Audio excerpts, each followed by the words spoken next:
Good evening. Tonight, we're exploring a story that's sending shockwaves through the heart of the American economy. The debate over tariffs is more than just a headline. It's a battle over the future of American industry, jobs, and global influence. At the center is a 100% tariff on Chinese electric vehicles. This policy was designed to shield U.S. automakers from a surge of lower-priced imports, aiming to give American companies a fighting chance in a rapidly changing market. But now momentum is building to roll back these tariffs, igniting a fierce and emotional debate among lawmakers, business leaders, and everyday Americans. Supporters argue that tariffs are essential for protecting American jobs, encouraging innovation, and keeping our manufacturing sector strong in the face of global competition. Critics, however, warn that these tariffs are fueling an expensive trade war, driving up costs for businesses and consumers alike, and straining relationships with key trading partners. This isn't just a political fight in Washington, D.C., it's a real issue affecting paychecks and livelihoods from Detroit's auto plants to Iowa's sprawling soybean fields.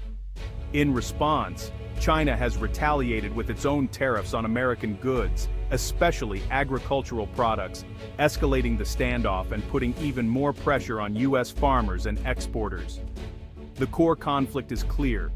Should we prioritize protecting auto industry jobs or focus on saving farmers who are losing access to one of their biggest markets? The stakes couldn't be higher. The decisions made now will shape not only the economy, but also the values and direction of America for years to come. As the debate intensifies, families and workers across the country are left wondering who will come out ahead and who will bear the brunt of these economic battles. Let's take a closer look at the real-world impact of this tariff debate and what it means for all of us. Tariffs are creating clear winners and losers in the American economy, drawing a line between industries. In states like Michigan and Ohio, the auto industry views tariffs as a crucial lifeline, providing Ford and GM with the breathing room they need to compete in the rapidly evolving electric vehicle race. Without these tariffs, there is a looming fear among workers that a flood of inexpensive Chinese electric vehicles could potentially wipe out countless American jobs, threatening livelihoods. Meanwhile, in the heartland states of Iowa and Nebraska, farmers are feeling the pinch and struggling to cope. China's retaliation has resulted in lost markets for key American exports like soybeans and pork, leaving farmers in a bind. With American crops now priced out of reach for Chinese buyers, they are turning to Brazil and Argentina for their agricultural needs. For auto workers, these tariffs symbolize job security and a hopeful future for American manufacturing, a beacon of stability. Conversely, for farmers, tariffs have led to plummeting prices and disappearing customers, creating a sense of despair. The same policy that offers protection to one community can devastate another, highlighting a deep divide. It's a stark divide. Factory floors are bustling while farmlands are left to struggle. The pressing question remains, can a single policy effectively serve both main streets and rural communities? Or is it inevitable that someone will always be left behind, caught in the crossfire of economic policy? Meet the Millers, a hardworking family rooted in the heart of America's farmland. For 4 generations, the Millers have grown soybeans in Iowa, passing down their knowledge, values, and hopes for a better future from parent to child. Before tariffs changed everything, a third of their harvest was shipped to China. That steady export meant reliable income, security, and the ability to plan for the next season and the next generation. Now prices have dropped by 20%, and unsold beans are piling up in their silos, turning what was once a symbol of prosperity into a daily reminder of uncertainty. The Millers have been forced to take out bigger loans just to keep the farm running, and they've had to put off much-needed equipment upgrades, hoping their old machines will last another season. Every month they sit at the kitchen table, worrying about how to pay the bills and whether they'll be able to afford college for their kids, who dream of carrying on the family legacy. "We're pawns in a distant chess game," Mr. Miller says, his voice heavy with concern, feeling the weight of decisions made far from his fields. Their story is not unique. Across the Midwest, farmers are squeezed by lost markets and falling prices, their livelihoods threatened by forces beyond their control. Pork producers are feeling the pain too. Their businesses are deeply connected to global trade. With exports to China drying up, processing plants have been forced to lay off workers and cut wages, leaving entire communities struggling. These aren't just numbers on a spreadsheet, they represent families, jobs, and the futures of small towns across rural America. While politicians in Washington debate trade strategy, rural America faces a quiet but growing crisis, often overlooked by those in power. The policy meant to protect one industry is pushing another to the brink, leaving farmers and workers to bear the brunt of the fallout.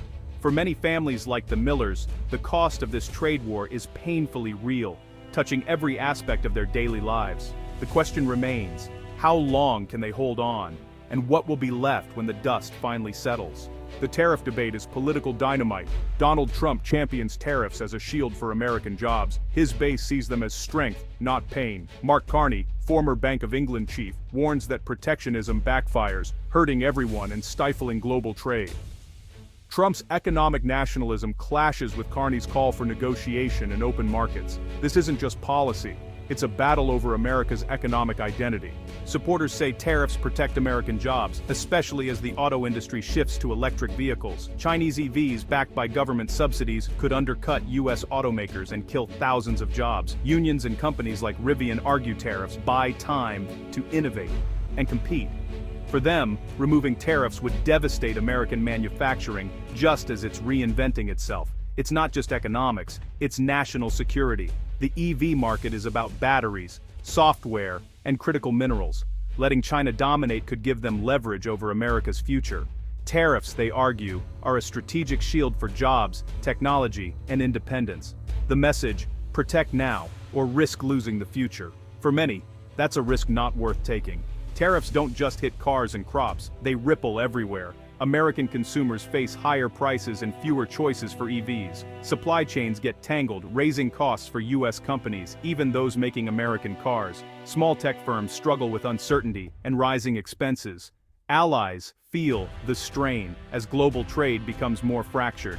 The diplomatic cost? America risks isolation, making it harder to lead on global issues.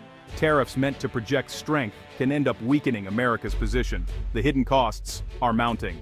America stands at a crossroads. Option 1. Keep tariffs, protect auto jobs, but let farmers keep suffering. Option 2. Negotiate. Lower tariffs in exchange for China easing up on U.S. agriculture. That could help farmers, but risk American automakers. Option 3. Find a middle ground. Targeted tariffs, quotas, or joint ventures. It's complex, but could balance protection with relief. The choice will shape America's economic future. Will we build walls or bridges? Will we protect today's jobs or open doors for tomorrow's markets?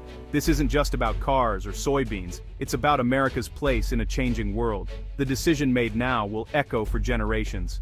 The question, what kind of future do we want to build?